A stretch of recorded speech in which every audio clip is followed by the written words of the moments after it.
Hello friends, इस video में हम बात करने वाले हैं बिहार के प्राइमरी शिक्षक भर्ती के संदर्भ में आपके यहाँ पर क्वालिफिकेशन को लेकर। देखिए, जब आप लोग बीपीएससी प्राइमरी टीचर का फॉर्म भरे होंगे तो आपके पास क्वालिफिकेशन में ग्रेजुएशन प्लस डीएलएड था, लेकिन आप लोग अपना फॉर्म जो है वो 12th प्लस डीएलएड के ऑप्शन से सिलेक्ट करके अपना फॉर्म जो है सबमिट कर दिए। अब आप सभी लोग को पता है कि 21 से 25 सितंबर के बीच में बीपीएससी की तरफ से बीपीएससी प्राइमरी टीचर के कैंडिडेट को यहाँ पर आपके फॉर्म में सुधार कर मतलब आपके दस्तावेज में सुधार करने का मौका जो है आपका दिया गया है। अब यहाँ पर आपका डाउट यहाँ पर यह है कि क्या हम लोग यहाँ पर जो है वो करेक्शन कर सकते हैं, जो हमने 12th प्लस डीएलएड के ऑप्शन से फॉर्म सबमिट कर दिया था, तो क्या अब उसे हम यहाँ पर ग्रेजुएशन प्लस डीएलएड कर सकते हैं? उसी के बारे में इस वीडियो में हम बात करने वाले हैं। और खास करके जो यूपी के डीएलएड कैंडिडेट हैं वो यहाँ पर आपको इस तरीके का समस्या जो है आपका होता है। बाकी ये भी देखेंगे कि क्या आप इस तरीके से अपना फॉर्म सबमिट किए हैं तो आपका डॉक्यूमेंट्स वेरिफिकेशन हो या फिर जो आपकी नौकरी हो, क्या उसमें आपका किसी भी तरीके का दिक्कत होगा। यदि आप वीडियो के लास्ट तक बने रहते हैं तो जो कुछ भी आपका XYZ जो कुछ भी इसको लेकर आपका कंफ्यूजन होगा, हर एक चीज़ जो है आपका यहाँ पर इस वीडियो में जो है आपका क्लियर हो जाएगा। तो देखिए, आगे बात करेंगे उससे पहले बता दें कि यदि आप इस प्लेटफॉर्म पर नए होंगे तो राइट टू एजुकेशन सोनभद्र को आप सब्सक्राइब जो है कर लीजिएगा।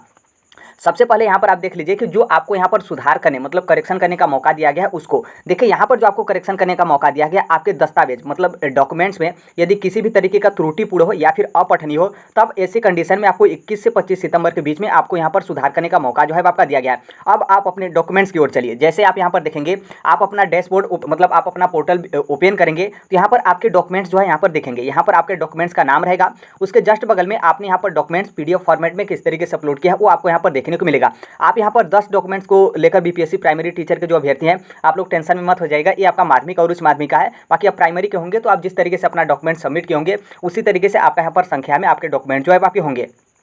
अब यहाँ पर देखिए, ये जो आपको बीपीएससी की तरफ से 21 से 25 तारीख के बीच में आपको जो सुधार करने का मौका दिया गया है वो आपके डॉक्यूमेंट्स मतलब जो आपने डॉक्यूमेंट्स PDF फॉर्मेट में अपलोड किया हो, उस डॉक्यूमेंट्स में त्रुटि हो या फिर अपठनीय हो, ऐसे कंडीशन में आप उसे बदल सकते हैं। बदलने का मतलब जैसे जो आपने PDF अपलोड किया है उस PDF के स्थान पर आप यहाँ पर दूसरा PDF जो है अपलोड कर सकते हैं। ऐसा नहीं है कि जो आपके पास ऑप्शन था, ऑप्शन का मतलब ये कि आपने 12th प्लस डीएलएड वाले ऑप्शन से आपने अपना बीपीएससी प्राइमरी टीचर का फॉर्म सबमिट किया हो तो अब आपको यहाँ पर ऑप्शन मिलेगा डीएलएड ग्रेजुएशन प्लस डीएलएड। तो ये वाला ऑप्शन जो है आपको नहीं मिलेगा। बस आपको यहाँ पर जो आपका PDF है उसको आप यहाँ पर जो है वो चेंज कर सकते हैं। इस बात को ध्यान रखना है। अब यहाँ पर देखिए क्या है कि आपका तो नॉर्मल सी बात है, पहले से जो है आप यहाँ पर क्या होंगे कि आपने पहले से डीएलएड का जो है जो डॉक्यूमेंट्स है आपने बीपीएससी प्राइमरी टीचर का फॉर्म सबमिट किया होगा तो आप यहाँ पर अपलोड किए होंगे। अब यहाँ पर देखिए क्या है कि कुछ ऐसे भी कैंडिडेट होते हैं कि जो अपने तरफ से स्वयं से एक्स्ट्रा जो है वो अपना मतलब दिमाग यहाँ पर यूज करते हैं। अब वो यहाँ पर क्या करेंगे कि जब इनको डॉक्यूमेंट्स में यहाँ पर बदलाव करने का मौका दिया गया है तो वो यहाँ पर ये करेंगे कि जो आपका ग्रेजुएशन का क्वालिफिकेशन है प्लस जो आपका डीएलएड का है, दोनों को एक ही में अटैच करेंगे। अटैच करने का मतलब है कि आप सभी लोग को पता है कि जो आपके PDF होते हैं एक ही में आपके अटैच होते हैं। तो वो यहाँ पर क्या करेंगे कि जो यहाँ आपका ग्रेजुएशन वाला क्वालिफिकेशन जो कि आपका ऊपर है तो उसमें आपका ग्रेजुएशन डीएलएड वाला तो होगा ही, और यहाँ पर आपको जो PDF फॉर्मेट है उसको यहाँ पर बीपीएससी की तरफ से आपको बदलाव करने का मौका दिया गया है। तो अब ये लोग क्या करेंगे कि ग्रेजुएशन प्लस डीएलएड दोनों को यहाँ पर क्या करेंगे कि अटैच करके PDF जो है इन लोग अपलोड कर देंगे। अब इनका क्वालिफिकेशन हो गया कि हमारा क्वालिफिकेशन क्या हो गया, ग्रेजुएशन प्लस डीएलएड। तो देखिए, इस तरीके से आप कर रहे हैं तो बिल्कुल यहाँ पर गलत है, क्योंकि मुझे पता है आप यहाँ पर ग्रेजुएशन प्लस डीएलएड दोनों का PDF मतलब डॉक्यूमेंट्स आप अपलोड तो कर देंगे, लेकिन जो आपके ऑप्शन होते हैं, ऑप्शन का मतलब है कि जैसे आपको एक ऑप्शन पे मिला था कि 12th प्लस डीएलएड आपका क्वालिफिकेशन होना चाहिए, उस वाले ऑप्शन को सेलेक्ट करके आप फॉर्म सबमिट किए थे, और दूसरा आपका ऑप्शन था कि आपका क्वालिफिकेशन ग्रेजुएशन प्लस डीएलएड है, जो कि ए वाले ऑप्शन को आप सेलेक्ट नहीं किए थे, और जो कि आप डॉक्यूमेंट्स किसको लगा दिए, जो आपका दूसरा वाला क्वालिफिकेशन है, और जो आपने डॉक्यूमेंट्स मतलब आपने ऑप्शन कौन सा सेलेक्ट किया, पहला, और जो आप डॉक्यूमेंट्स यहाँ पर अपलोड करें अटैच करके तो आपका दूसरा। तो इस तरीके से ये मतलब यहाँ पर क्या होगा, एक ये तो आपका मिसमैच हुआ, और दूसरा यहाँ पर है डिटेल। डिटेल का मतलब ये है कि आपने जो फॉर्म सबमिट किया था वो आपने 12th प्लस डीएलएड का जो है आपने डिटेल सबमिट किया था, लेकिन अब यहाँ पर आप जो डॉक्यूमेंट्स अटैच करके आप यहाँ पर चेंज करें, बदलाव करें, तो उसमें आप यहाँ पर ग्रेजुएशन प्लस डीएलएड का करें। तो डीएलएड का आप तो मतलब डीएलएड का आप डिटेल तो सबमिट किए हैं, लेकिन ग्रेजुएशन का नहीं है, तो जो आपका यहाँ पर डिटेल है वो भी यहाँ पर जो है आपका मिसमैच होगा। और नॉर्मल सी बात है, आप लोगों ने शायद मेरा वीडियो आप देखे होंगे या फिर जुड़े होंगे, तो हमने आपको बताया था कि जो आपके डॉक्यूमेंट्स वेरिफिकेशन माध्यमिक और उच्च माध्यमिक टीचर के हो रहे थे, तो बहुत सारे टीचर के आपके डॉक्यूमेंट्स में यहाँ पर मिसमैच कर रहा था। मिसमैच का मतलब है कि जैसे उनका नाम हो गया उसमें मिसमैच कर रहा था, या फिर जो आपके डॉक्यूमेंट्स में जो आपका पासिंग नंबर हो, या फिर जो आपके पासिंग ईयर हो, या फिर जो आपके क्वालिफिकेशन है, या फिर थोड़ा थोड़ा जो आपका PDF फॉर्मेट में जो आप लोग डॉक्यूमेंट्स अपलोड किए हो उसमें थोड़ा थोड़ा मिसमैच हो रहा था। तो वो लोग यहाँ पर डॉक्यूमेंट्स वेरिफिकेशन में उन लोगों को वेरीफाइड जो है वो नहीं कर रहे थे, जो कि वेरीफाइड का मतलब है कि जब तक आप वेरीफाइड नहीं होंगे तब तक यहाँ पर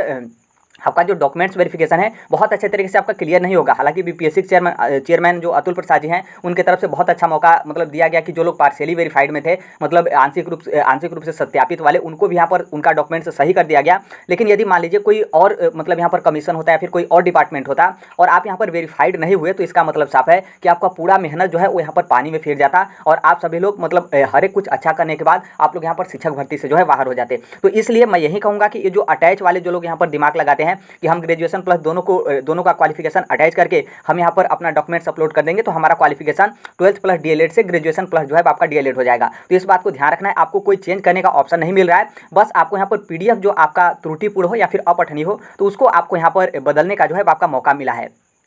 अब यहाँ पर आगे बात कर लेते हैं कि जो आपका डॉक्यूमेंट्स वेरिफिकेशन होगा बीपीएससी प्राइमरी टीचर का, या फिर जो मान लीजिए आपकी नौकरी होगी, तो क्या आगे चलकर आपको किसी भी तरीके का दिक्कत होगा? तो देखिए आगे बात करेंगे, उससे पहले बता दें कि कोई आपको दिक्कत नहीं होगा। अब यहाँ पर थोड़ा सा देख लेते हैं कि कैसे हम बोल रहे हैं कि कोई दिक्कत नहीं होगा। देखिए ये जो आपका बीएड और डीएलएड वाला मामला था, उस मामले के बीच यहाँ पर बीपीएससी की तरफ से आप यहाँ पर देख सकते हैं 19 अगस्त 2023 को आपके ऑफिशियल नोटिस जारी करके यहाँ पर बताया गया कि यहाँ पर देखिएगा, यहाँ पर बोला गया कि शिक्षण प्रशिक्षण के किसी भी उपाधि के मान्यता के बिंदु पर अथवा किसी भी उपाधि के विशेष के समतुल्यता के बिंदु पर किसी भी प्रकार के विवाद की स्थिति में राष्ट्रीय अध्यापक शिक्षा परिषद एनसीटी के परामर्श से विभाग का निर्णय अंतिम होगा। मतलब यहाँ पर जो आपका क्वालिफिकेशन या फिर जो योग्यता है वो आपका बिहार सरकार की तरफ से तो आपका डिसाइड किया जा रहा है, लेकिन यहाँ पर जो आपका परामर्श होगा या फिर एक तरीके से समझ सकते हैं कि जो आपका सर्वे सर्वा का यहाँ पर उत्तरदायित्व जो आपका मिला है वो आपका यहाँ पर एनसीटी को मिला है। और यहाँ पर मान लीजिए कि यहाँ पर आपका यहाँ पर पहले तो बता दें कोई दिक्कत नहीं होगा, लेकिन आप मान लीजिए भविष्य में आगे चलकर मतलब बहुत सालों का डाउट है कि आपका आगे चलकर कोई दिक्कत हो, विवाद की स्थिति हो, तो यहाँ पर साफ साफ बोला गया कि विवाद की स्थिति में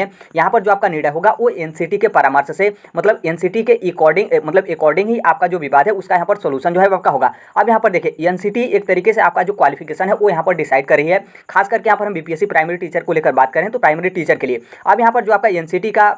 जो आपका अधिसूचना है या फिर जो आपका एनसीटी का गजट है, आप उसमें प्राइमरी टीचर का क्वालिफिकेशन यहाँ पर जो है आप देख सकते हैं। यहाँ पर आप देखेंगे न्यूनतम जो आपकी अर्हताएं मतलब जो आपकी योग्यता है कक्षा 1 से लेकर 5 तक, तो आप यहाँ पर पहले वाले पॉइंट पे देखेंगे तो यहाँ पर साफ साफ बोला गया है कि न्यूनतम 50% अंकों के साथ उच्चतर माध्यमिक का मतलब जो आपका 12th है वो होना चाहिए अथवा उसके समकक्ष कोई क्वालिफिकेशन है तो, तथा प्रारंभिक शिक्षा में द्विवर्षीय डिप्लोमा, चाहे उसे किसी भी नाम से जाना जाता हो। मतलब यहाँ पर जो आपका एनसीटी है उसके तरफ से जो आपका प्राइमरी टीचर का जो आपका क्वालिफिकेशन है यहाँ पर साफ साफ बोला गया कि आप 12th हैं, 12th के साथ आप यदि डीएलएड के हैं तो आप यहाँ पर बिल्कुल प्राइमरी टीचर के लिए एलिजिबल हैं। और यही जो आपका क्वालिफिकेशन है वो आपका बीपीएससी प्राइमरी टीचर में भी जो है आपका लागू होता है, जो कि बीपीएससी प्राइमरी टीचर में आपको बाकायदा ऑप्शन मिला था कि आपका जो क्वालिफिकेशन है 12th है और डीएलएड के हैं और सीटेट या फिर बीटेट एग्जाम क्वालिफाई हैं, तो आप यहाँ पर बिल्कुल बीपीएससी प्राइमरी टीचर के लिए जो है आप एलिजिबल हैं। जो कि ये देखिए दिक्कत जो आपका होता है खास करके यूपी के लिए, क्योंकि यूपी में जो आपका डीएलएड होता है वो आपका ग्रेजुएशन के बाद होता है। बाकी अदर स्टेट में खास करके बिहार की वैकेंसी है तो बिहार में ही देखेंगे तो जो आपका डीएलएड होता है वो आपका 12th के बाद ही डीएलएड होता है। और जो आपका डीएलएड होता है प्राइमरी टीचर के लिए उसका मिनिमम क्वालिफिकेशन एनसीटी की तरफ से जो आपका डिसाइड किया गया है वो आपका 12th के बाद ही डीएलएड डिसाइड किया गया है।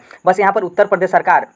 आप सभी लोग को पता है कि हर एक राज्य सरकार के पास उनका विशेषाधिकार होता है, तो वो यहाँ पर क्या करते हैं कि ग्रेजुएशन के बाद जो है वो डीएलएड कराते हैं। तो इसको लेकर आपको थोड़ा सा भी जो है मतलब थोड़ा सा भी टेंशन नहीं लेना है और थोड़ा सा भी चिंतित नहीं होना है। आप बहुत अच्छा खासा नंबर लाए हैं तो आप लोगों का सिलेक्शन होगा, कोई भी जो है आपका सिलेक्शन नहीं रोक सकता है। एक यहाँ पर हम ये भी मतलब आपको यहाँ पर दिखा रहे हैं कि जो आपका यूपी का डीएलएड है उसका यहाँ पर रिजल्ट आप यहाँ पर देख सकते हैं। जो आपका रिजल्ट होता है उसमें कहीं पर भी आपका ये नहीं लिखा है कि आपका जो रिजल्ट है वो 12th के बाद डीएलएड वाला रिजल्ट है या फिर आपका ग्रेजुएशन के बाद डीएलएड वाला रिजल्ट है। आप यहाँ पर परिणाम को लेकर देख सकते हैं, यहाँ पर दिया गया डीएलएड द्वितीय पाठ्यक्रम परीक्षा 2022 संस्थागत द्वितीय सेमेस्टर परीक्षार्थियों के रूप में निम्नलिखित ग्रेड व अंक प्राप्त किए जाते हैं। यहाँ पर आपका सिर्फ और सिर्फ लिखा है कि डीएलएड द्वितीय पाठ्यक्रम परीक्षा 2022। क्या यहाँ पर लिखा है कि आपका ग्रेजुएशन प्लस डीएलएड द्वितीय पाठ्यक्रम परीक्षा 2022? कहीं पर भी नहीं लिखा है। यहाँ पर सिर्फ और सिर्फ आपके डीएलएड के बारे में जो है आपका जिक्र किया गया है। अब यहाँ पर एक ऑप्शन आपके पास ये भी है कि बहुत सारे कैंडिडेट ऐसे होते हैं कि मतलब उनको थोड़ी थोड़ी बात पे यहाँ पर टेंशन जो है आपका हो जाता है। तो देखिए आपके पास बेस्ट ऑप्शन है एफिडेविट। एफिडेविट का मतलब यह है कि शपथ पत्र, आप मतलब जो आपका कचहरी वगैरह होता है वहाँ से आप शपथ मतलब कोर्ट के सापेक्ष आप शपथ लेते हैं कि हमारा जो क्वालिफिकेशन है वो ग्रेजुएशन प्लस डीएलएड है, लेकिन हमने त्रुटिपूर्ण यहाँ पर जो फॉर्म सबमिट किया था वो हम यहाँ पर बीपीएससी प्राइमरी टीचर का फॉर्म 12th प्लस डीएलएड के ऑप्शन से जो है हम यहाँ पर सेलेक्ट कर दिए थे। तो आप अपना एफिडेविट बनवा सकते हैं, लेकिन मैं यही कहूँगा कि आप एफिडेविट नहीं भी बनवाएंगे तो भी यहाँ पर आपको तनिक मतलब थोड़ा सा भी जो है आपको दिक्कत नहीं होगा। बाकी आपको लगता है कि नहीं हमें दिक्कत दिक्कत होगा तो आपके पास एफिडेविट जो है वो आपका बेस्ट ऑप्शन है। और जहाँ तक मुझे पता है कि आप एफिडेविट बनवाकर लेकर भी जाएंगे बीपीएससी प्राइमरी टीचर के लिए डॉक्यूमेंट्स वेरिफिकेशन के लिए, तो आपको वहाँ पर किसी भी तरीके का एफिडेविट का जो है आपका डिमांड नहीं किया जाएगा, क्योंकि जो आपका क्वालिफिकेशन है आपने 12th प्लस डीएलएड ऑप्शन से आपने सेलेक्ट किया है और आपके पास क्वालिफिकेशन में जो आपका मूल प्रमाण पत्र हो वो आपके पास 12th प्लस डीएलएड है, तो आपको वहाँ पर डॉक्यूमेंट्स वेरिफिकेशन में आपको वेरीफाइड कर दिया जाएगा, किसी भी तरीके का जो है आपका दिक्कत नहीं होगा। तो आई होप आप लास्ट तक बने होंगे तो आपको यहाँ पर समझ में आ गया होगा। बाकी यहाँ पर एक बात और बता दें कि यदि आप लोग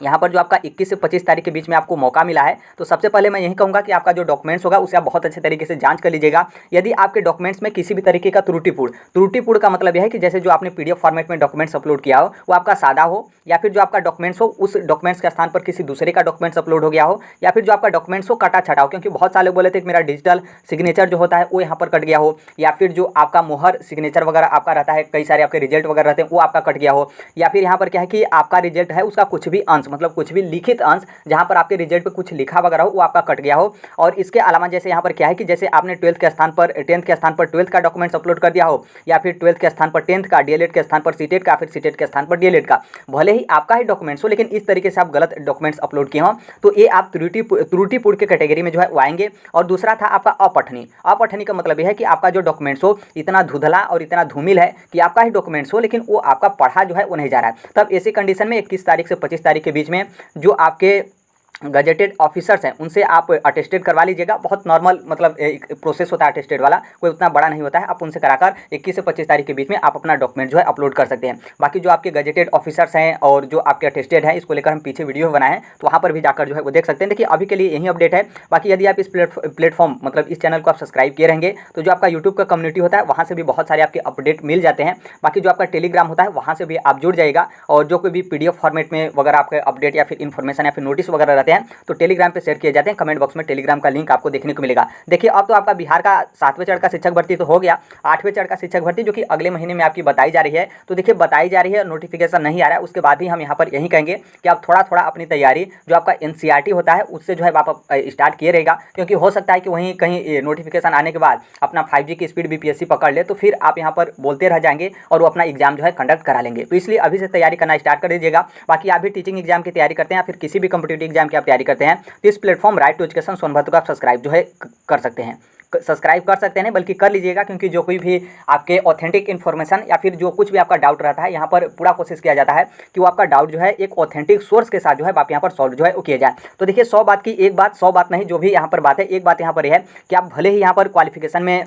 आपका ग्रेजुएशन प्लस डीएलएड है लेकिन आपने 12th प्लस डीएलएड के ऑप्शन से सेलेक्ट करके अपना फॉर्म सबमिट कर दिया हो तो यहाँ पर कोई दिक्कत नहीं है। ये जो आपका 21 से 25 तारीख के बीच में है आप इसमें कोई भी थोड़ा सा भी जो है वो तर्क लगाकर आप चेंज करने की कोशिश मत करिएगा, क्योंकि यहाँ पर चेंज आप एक ही शर्त पे कर सकते हैं कि जो आपने फॉर्म सबमिट करते टाइम जो आपने फिलअप किया हो, यदि आपने फिलअप किया हो उसके संबंध में यदि आपके कोई डॉक्यूमेंट्स त्रुटिपूर्ण अपलोड हो गया हो तो आप वहाँ पर आप सही कर सकते हैं। मतलब जो आपने फॉर्म फिलअप किया हो और जो आप डॉक्यूमेंट्स अपलोड कर रहे हो दोनों आपका मैच करना चाहिए, क्योंकि दोनों यदि आपका मैच नहीं कर रहा है, आपने फॉर्म भरते टाइम कुछ और फिलअप किया हो और डॉक्यूमेंट्स में यहाँ पर चेंज करके कुछ और आप एक्स्ट्रा भी डॉक्यूमेंट्स अपलोड कर रहे हैं, तो इसका मतलब है कि आपका जो डॉक्यूमेंट्स है वो आपका मैच जो है वो आपके फिलअप और पीडीएफ से जो है आपका मैच नहीं करेगा, मिस मैच जो है आपका हो जाएगा। और ऐसी कंडीशन में आप बीपीएससी प्राइमरी टीचर का जो डॉक्यूमेंट्स वेरिफिकेशन होगा उसमें आप वेरीफाइड के जो है कैटेगरी में नहीं आएंगे। तो अभी के लिए यही अपडेट है। बाकी जो कोई भी अपडेट होगा इन्फॉर्मेशन होगा उसे हम शेयर कर देंगे। मिलते हैं अगले नेक्स्ट वीडियो में, तब तक के लिए thank you, bye bye, take care, all the best, thank you for listening, God bless you all, thank you.